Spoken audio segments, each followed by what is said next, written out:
Who's got my back tonight? Here to try to distract me, fellow Food Network chef Curtis Stone and food writer Simon Majumdar. Come on!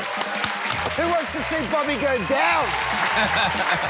Good to see you guys. Great to be here. I haven't got a very good track record so far, so I've invited in someone who's got a stranger accent than even I have. I hope you're reading along with the subtitles at home. And Curtis, how about you? Have you beat me here? I don't want to talk about the past. I want to concentrate on the future. Okay? So I come here today with so much ambition of taking you down.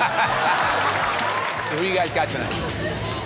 Let's give it up for the executive chef of Forage Restaurant, Perry Cheung. Come, Perry! He looks very calm, very focused.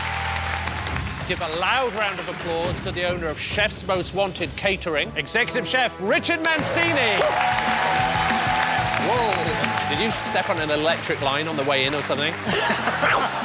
Don't be jealous. Perry, Richard, welcome. Thank you. These guys have one job, and it's for one of you to beat me. But first, you must go through each other.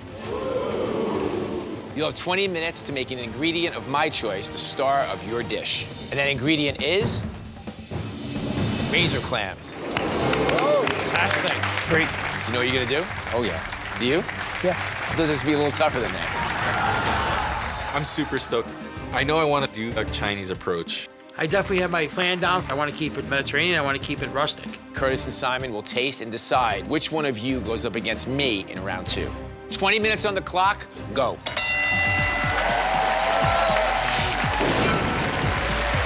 I'm going to make soy-braised razor clams with bell peppers and soy chili glaze. I'm making boiled razor clams with Calabrian chili, tomato-basil sauce, fried basil, and toast points. You've got a little fried basil. For the top, for a little crunch. It smells fantastic. Yeah, I think we're going to be good with this one, Chuck. Hey, how you doing, sir? I'm doing good. I was in your restaurant not so long ago. Had a great wow. time. That doesn't count for anything now. So the clams, these are already cooked. I'm going to finish it off in this soy sesame chili sauce. A lot of sesame in there. You have to be quite careful with that. My blood pressure's already high enough, never beating Bobby. I have to add more chicken stock to kind of dumb down the very strong flavor of the sesame oil. Richard, you're from Chicago. You're all about smack talk. Hey, don't egg them on. Troublemaker. All right, Perry, you're going down, man. Oh, for sure. You'll see. Under 6 minutes, you guys. So now I grab the razor clams and toss it into the bell peppers and the sauce. 2.5 minutes to go. Come on!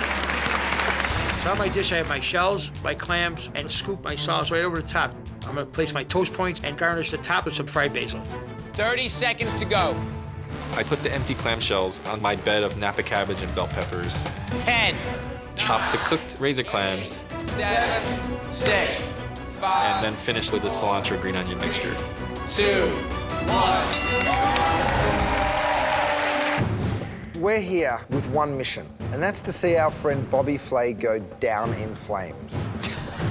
It's all going to come down to how you made these razor clams the star of your dish. Chef Perry, tell us what you made. Soy-braised razor clam with bell peppers and a soy chili glaze. Really like the inclusion of the scallions. That's given it a little bite, and your clam is cooked perfectly. Thank you.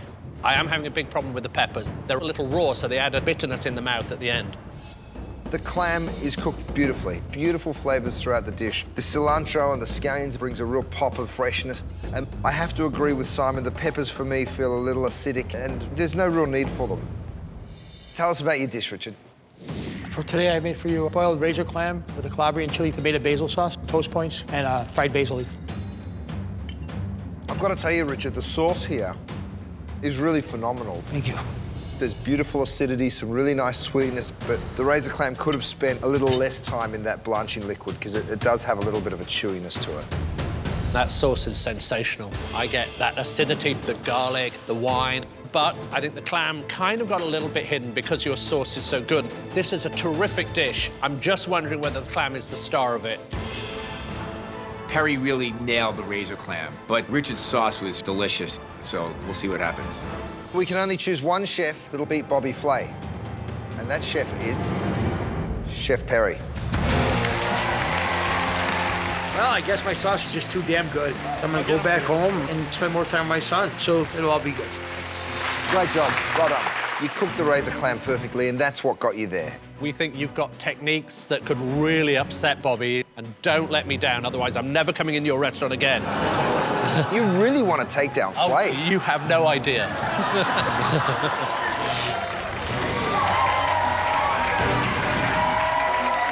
Congratulations. Thank you. I'm just gonna guess, just because of your experience, that it's gonna be something Asian. Definitely.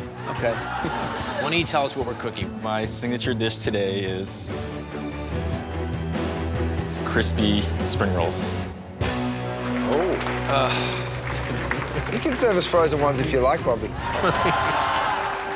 Unfortunately, Simon and I won't be your judges. Instead, we're going to bring in 3 experts to do a blind taste test. I have a feeling whose dish they're going to vote for. Perry. Don't count me out yet. Chefs, you have 45 minutes, starting now! Go, boys, go. Don't you think that's beautiful? Yes. If this was a rolling contest, I would have been already going to lunch somewhere. So in my dipping sauce, I have pineapple juice, fish sauce, lime juice, serrano chilies, and ponzu sauce, which is citrus soy sauce. Oof. That's sourer than my first marriage.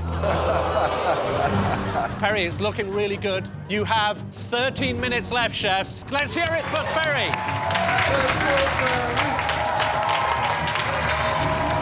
How does Bobby's sauce taste? It's sharp, a lot of ponzu in there, which has got that citrusy base, and now he's suddenly realized how sharp it is, and he's throwing in Adding sugar. some sugar. You know, I take my spring rolls out of the fryer, and they're perfectly golden on the outside. I put a couple of spring rolls on the plate, then the pineapple ponzu sauce, and some lettuce and cilantro to garnish. Bobby's look more like takeout egg rolls, They do. and Perry's look like absolute classic Southeast Asian spring rolls. I'm a little bit worried about the temperature of Perry's fryer. It doesn't have the golden color. I don't have that deep color I'm looking for, but I'm confident the rolls are fully cooked through. Time is running out, so I'm just gonna go with it. 10, 9, 8, 7, 6, 5, 4, 3, 2, 1. Bobby, Perry, both did a great job. And now it's time to meet your judges. We have the executive chef of Nude Bar, Han Wing.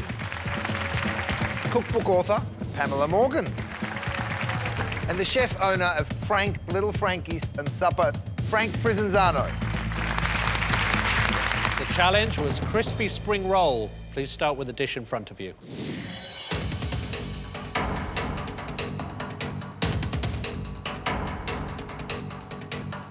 I really like the shrimp and the pork. The sauce was also really well balanced. It was not too spicy, but I think that the skin could have been fried a little bit more golden. I like the use of the taro root. It created a nice bite inside the spring roll. It was the exact rice paper wrapper that should be used, but I just wish there was a little more crispiness. I grew up making this dish myself, so I like the use of the traditional ingredients. But I just wish it was more taro or maybe some jicama. That would bring out the lightness in there also. Judges, switch your plates and try the second dish.